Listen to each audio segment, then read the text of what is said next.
Hello అండి. మా చిన్నప్పుడు సమ్మర్లో రోడ్డు మీద ఐస్ క్రీమ్ బండి సౌండ్ వినగానే పరిగెత్తుకెళ్ళి ఐస్ క్రీమ్‌ని కొనుక్కొచ్చుకునేవాళ్ళం. మీరు కూడా అంతేనా? అయితే కామెంట్ బాక్స్‌లో కామెంట్ చేయండి. ఇప్పుడైతే ఇంట్లోనే కస్టర్డ్ ఐస్ క్రీమ్‌ను తయారు చేస్తున్నాను. ఇక ఆలస్యం లేకుండా అది ఎలా చేయాలో దాని ప్రాసెస్ ఏంటో చూసేద్దాం. ముందుగా ఒక బౌల్లోకి వెనిలా ఫ్లేవర్ ఉన్న కస్టర్డ్ పౌడర్‌ని 2 టేబుల్ స్పూన్ల వరకు తీసుకోవాలి. ఈ కస్టర్డ్ పౌడర్లోకి పావు కప్పు పాలను వేసుకొని ఉండలేమీ లేకుండా చక్కగా కలుపుకోవాలి.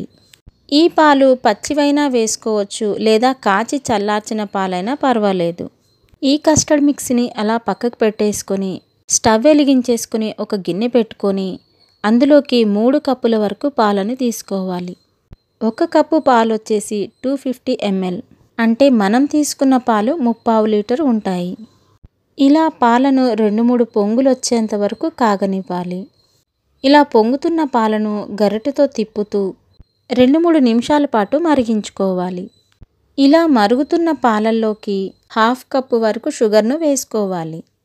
మీకు ఇంకాస్త స్వీట్ కావాలనుకుంటే ఒక 2-3 స్పూన్ల వరకు వేసుకోవచ్చు.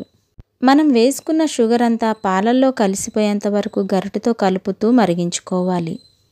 ఇలా షుగర్ అంతా కరిగిపోయిన తర్వాత మనం ముందుగా కలిపి పెట్టుకున్న కస్టర్డ్ పౌడర్ మిక్స్ని వేసుకొని కలుపుకోవాలి. ఈ కస్టర్డ్ పౌడర్ వేసేటప్పుడు ఉండలు కట్టకుండా ఒక చేత్తో వేసుకుంటూ ఒక చేత్తో కలుపుకోవాలి. ఇలా ఒక 5-6 నిమిషాల వరకు కంటిన్యూస్గా కలుపుతూ ఈ పాలు కాస్త చిక్కబడేంత వరకు ఉడికించుకోవాలి. గరిటెతో తిప్పకుండా అలా వదిలేశారంటే అడుగంటిపోతుంది.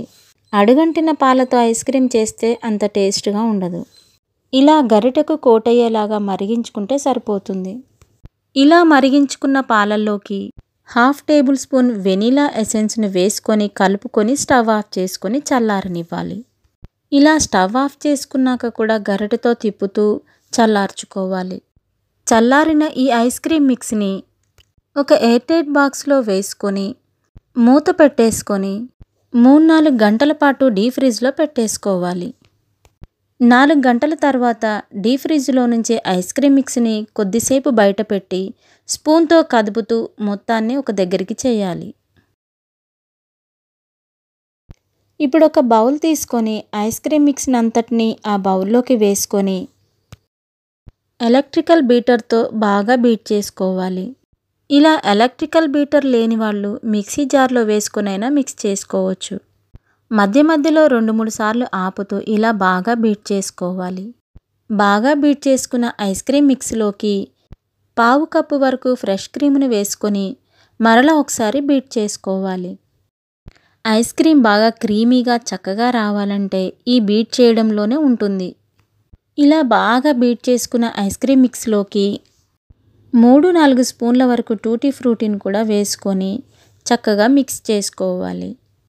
ఇలా మిక్స్ చేసుకున్న ఈ ఐస్ క్రీమ్ మిక్స్ని ఎయిర్టైట్ బాక్స్లో మరలా వేసుకొని మూత పెట్టుకొని డీప్ ఫ్రిడ్జ్లో 10-12 అవర్స్ అలా ఉంచేసేయాలి.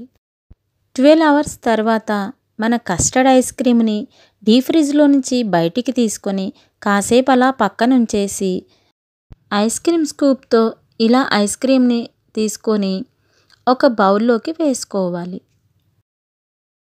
బౌల్లోకి వేసుకున్న ఐస్ క్రీమ్పై టూటీ ఫ్రూటీని వేసుకొని గార్నిషింగ్ చేసుకున్నారంటే చల్లగా నోట్లో వేసుకోగానే కరిగిపోయే మన కస్టర్డ్ ఐస్ క్రీమ్ రెడీ అయిపోయినట్లే. 1 స్పూన్ నోట్లో పెట్టుకున్నారంటే 2వ స్పూన్ కోసం తెలియకుండానే నోరు తెరిచేస్తారు.